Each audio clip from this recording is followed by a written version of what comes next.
Following debates on the TV since last about few days, there were many experts who were saying, no, this kind of an operation takes a lot of time. We may require months, so therefore people must have patience, etc.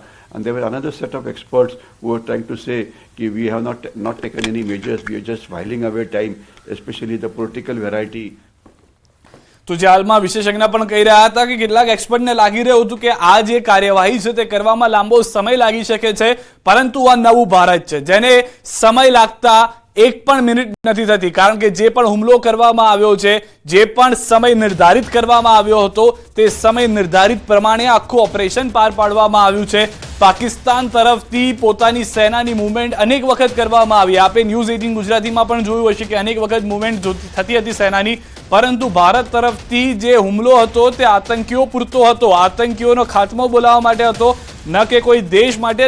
દેશની army સામે ભારત તરફ જે હુમલો કરવામાં આવ્યો છે તેમાં 9 આતંકવાદીઓના અડ્ડા, જેને લોન્ચિંગ પેડ અથવા તો તેના રહેઠાણ વિસ્તાર માનવામાં આવે છે, તેના પર આ લક્ષ્ય કરવામાં આવ્યું હતું. એનટીઆરઓએ લક્ષ્ય સાથે શરૂઆતની સાથે દરેક બીજા રાઉન્ડ માટે નજર રખાઈ હતી તેવી પણ જાણકારી મળી રહી છે. આતંકી લક્ષ્યોને નિશાન બનાવવાનો નિર્ણય લેવામાં આવ્યો હતો. એનએસએ ડોભાલ દ્વારા અંતિમ નિર્ણય લેવામાં આવ્યો હોવાની પણ જાણકારી મળી રહી છે. અંતિમ કાર્ય બાદ પીએમ મોદીને માહિતી અપાઈ હતી, જે પીએમ મોદી સતત ઓપરેશન પર નજર રાખી રહ્યા હતા, કારણ કે જે કોર્ડિનેટ્સ મળ્યા હતા તે જે પ્રાથમિક રીતે જાણકારી છે તે પ્રમાણે આ ભારતની જે એજન્સીસ છે, જે ઇન્ટેલિજન્સ એજન્સીસ છે, તેઓએ આપ્યા હતા અને તે કોર્ડિનેટ પ્રમાણે જ આ એર સ્ટ્રાઇક કરવામાં આવી હતી.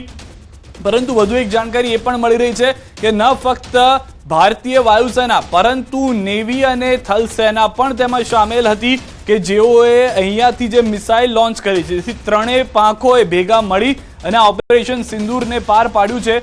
ભારતની આ એર સ્ટ્રાઇકમાં મિસાઇલો અને ફાઇટર જેટથી ભયનો માહોલ જે છે તે પાકિસ્તાનમાં જોવા સ્વાભાવિક રીતે મળી રહ્યો છે. એલઓસી પર સુરક્ષા વધુ સઘન કરી દેવામાં આવી છે. પાકિસ્તાન જો કોઈ આડીવડી હરકત કરે છે તો તેને કઈ રીતે જવાબ આપવો તેના માટે ભારતીય સેના સક્ષમ છે, અને પાકિસ્તાનને જો એ આતંકીઓ માટે હમદર્દી હોય અને તેઓ ભારત પર, ભારતીય સેના ઉપર જો હુમલો કરવા જાય છે તો ભારત તરફથી પૂરતો જવાબ આપવામાં આવે તે માટેની તૈયારી પણ ભારત તરફથી કરી દેવામાં આવી છે. હાલમાં જે જાણકારી છે તે